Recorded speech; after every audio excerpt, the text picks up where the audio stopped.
I believe like that's not the Errol we know. That's not the Errol we know. And I know he will be back better. Because it's like if you just look at it for what it is, and I rate Terence Crawford before this fight. Bud is an elite fighter, and so is Errol. Now, Errol just wasn't. I know that wasn't the guy that I've watched many a times before. I didn't see everything in training camp because we train at different times, but I did see him working hard. But I just, from a performance point of view, I think they should have confidence in themselves, knowing in the rematch, if they get whatever happened in the training camp, which was going wrong, if they get it right, I think they'll be able to give Bud a much tougher fight. And you know, Errol didn't land on his back. He weren't knocked out on his back. He got stopped on his feet. So run it back. Let's go again. I think they should definitely go again. I don't think he should retire. And lastly, for me, now that you've gotten a taste of the United States boxing culture, training culture, sparring, all that stuff, what would you say is the biggest difference of the boxing culture in the UK versus the United States? Honestly, from my experience, I'm not going to speak on the whole of UK boxing before they all start attacking me. So I just believe the work rate. I believe American fighters, like Mexico, they have like Julio Cesar Chavez, Salvador Sanchez, like all these are fucking amazing fighters, like that lineage, that history. Like in the UK, we have like Frank Bruno, we had Henry Cooper. Like there are two, who else is there? Like our two megastars of the past, right? So America just has so much more history. You have like, obviously the fighters from the 40s and so on. So like you got just history, bags of history. And like a lot of the people from the era passed information on, which is still around today. So that's what I really appreciate about America is the work rate. I think they work a lot harder. Like a lot of Americans that come over to the UK, it's a shame, but they beat British fighters. That's why when I became champion, it was kind of like, man, fuck America. We are staying here. It was like, you know what I mean? I wanted to showcase that, like, we need to put some respect on the UK soil for a little bit. Shit. Yeah. Come, let's go. Kevin Johnson, Martin, you know, like, let's go.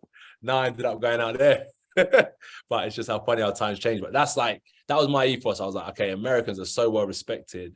We need to build our own respect on our own soil. But now I'm out there, I can see why they get the respect, because they put the top fighters, they definitely, it's not by luck, they put in work. But I want to be the respected guy. Of course. That's what is very difficult. And that's where the frustration, and I'll go back to it after the Usyk 2 loss. It was like when I lost the belts, it felt like the respect had gone with it. I've always felt like, and this will answer your question, like the money guy now, and I'm going to be the one to fight all the heavyweights because Usyk's fighting once a year, Fury's doing his money thing. I'm going to fight Dillian Whyte. If I win, I'm going to fight Deontay Wilder. Then I'm going to go and fight Tyson Fury. Okay, I go and do all of that. It seems that I still won't get the respect in the heavyweight division because I want to be called a great. I want to be a Hall of Famer. Is there anything wrong with wanting to achieve these things? Not at all. But am I going to? Who knows? So when you mention these type of fights, I'm like, as much as I want them, am I going to change my ethos and now start doing it for the money? Because I don't feel the respect. Like Teddy Atlas, when I hear him talk, I'm just like, wow, things he says about me, I'm just like you can disrespect my character. I don't mind. Like, you may not like me as a character. You may be a party goer. I might be someone that likes going to church. We're different. We don't kind of get along. Fair enough. But when someone's talking about my work, I'm passionate, and I don't know what I have to do to get the respect from the upper echelons of boxing. Because as you said, as you said, I'm fighting August 12th. Other guys are sitting out for a year. He's only fighting once a year. Wow. So I'm keeping busy. Give me the respect I deserve then. Because I'm the one putting my balls on the line. I should be kicking back myself. I should be like, shit, I ain't going to fight either. Let everyone else take the risk. Every time we fight, it's a risk, man. It's a big risk. Big reward, because winning is everything. But I want the respect. That's the reward I want. Not the money. It's not that. It's the respect I want. And that's when I lost the belts. Because I fought so hard to get respect, it was like the belts were the only thing that I felt gave me that credibility, when it was just like, it was all going. And that's why I just kind of flipped. I was like, fuck. I was like, I'm getting mad. I was like, the belts. I was just going crazy. So yeah, me fighting now, Dillian, let's say this is the day after I get my victory, I'm successful, and I tell you, I'm not fighting Wilder, I'm going to sit out to the end of the year. Or I go and fight Wilder. Where does that put me in the conversation of the heavyweight landscape from now and forever? And I'm like, oh yeah, Anthony Joshua, he was an all right fighter. He was a good heavyweight. That's what I'm saying. It's like, but I'm the one that's taking the risks. Right. And that's why it's like, I don't know, man. I don't know. I'll fight. I want to fight Sanchez. I want to fight Philip Hergovich. I want to fight a Jagbar. I want to fight Joe Joyce. Like, I will do it. And you know me, I'll do it. But I'm just like at a stage where it's also about the respect that comes with fighting these guys.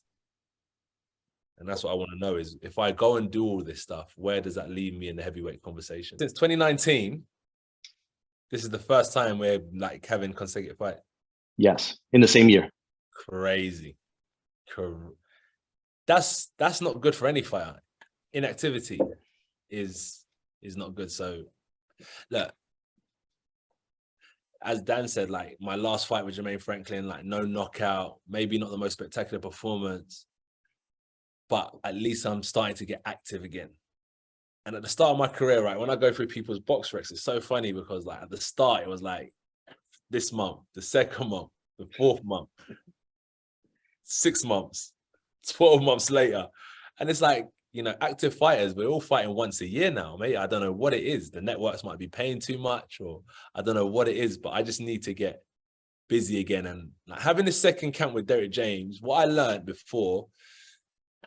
changing coaches is that I'm experienced. I've been boxing 15 years at quite a good level. We all have our own intelligence. But when you change certain coaches so much, because I was with Angel Fernandez, Robert Garcia, I've been with Joby Clayton, now I'm with Derek James. A lot of coaches have their philosophies, but I've also got my philosophies as well. And when I've changed coach, like fight after fight, I've never been able to solidify what my philosophy is and become more free, because a coach will tell you, keep that hand there, do it this way, and you're focusing on doing it right. And then I'll go and change another coach and he's like, put it there. So you're always thinking about what this coach is saying. Where when you stick with a coach and you're training in front of him and he's seeing that your hands here, here, and here, and he's like, okay, you can do it all. It's been really good to get this second training camp with Derek, because he's now more comfortable with me doing certain things that in our first camp, he was like, man, don't do all that shit, man. Yeah, you know what I'm saying? He's like, forget all that shit. Like, stick to what I'm telling you. But now he's like, I do certain things and I notice he's sitting back and he's just like, yeah, I like that. And I'm like, rah.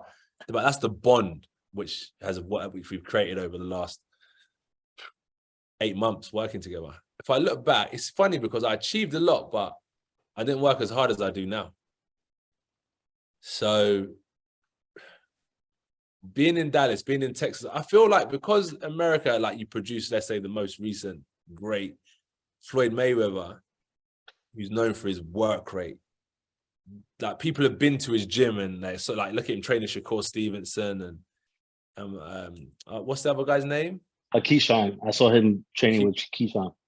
Yes, even Davis. So all these guys are like, they're amongst one of the best fighters in the world. They see greatness. Now, being in America, I've now been able to work alongside people that have been in that environment, and that gym, they push you hard. So yeah, it was really good. And I learned that I don't work hard enough. And I've had my first camp there, and my second camp, I've stepped my game up. I'm adapting. All right. The training, when you're fighting someone that's on your mind, like every day. Yeah. Yeah. When you're fighting someone that's on your mind every day, Number one. you train. So it does a lot for my preparation. Like I'm pushing myself.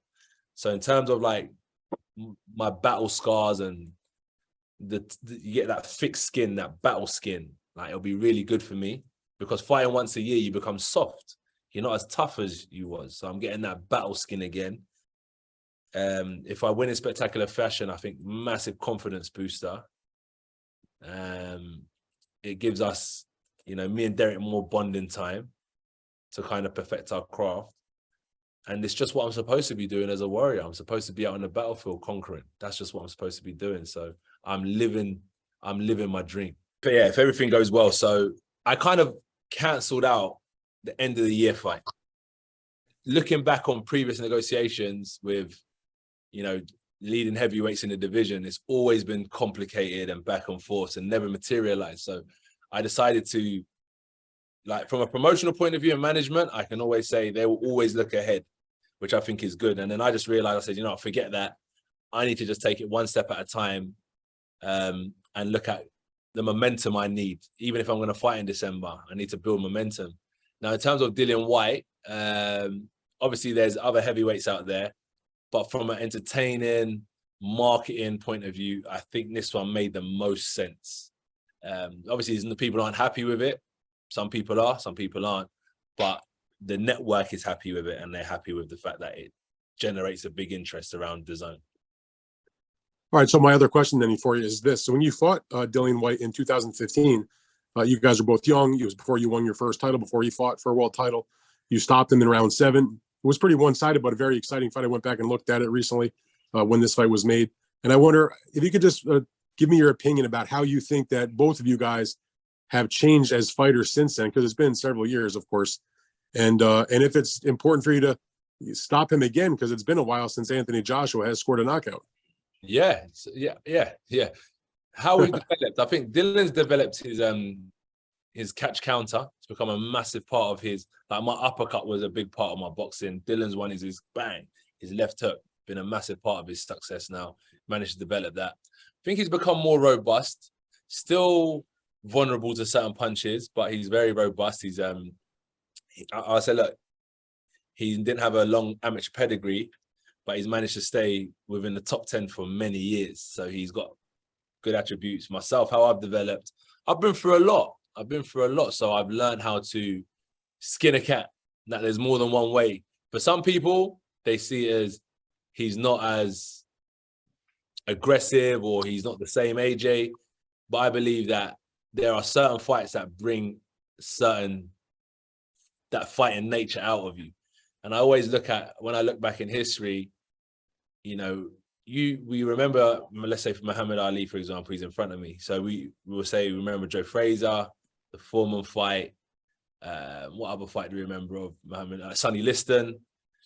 But we don't remember like the Cleveland Williams fight. Not everyone will remember the fight with Cleveland Williams. So not everyone will remember my Jermaine Franklin fight, but it's part of a process for me. So with Dillian, I hope I can bring an exciting style, because I feel like I had to go through this process, and I hope I really need on August 12th, everything I've gone through to like merge together and bring back an exciting performance where a knockout is needed. I agree.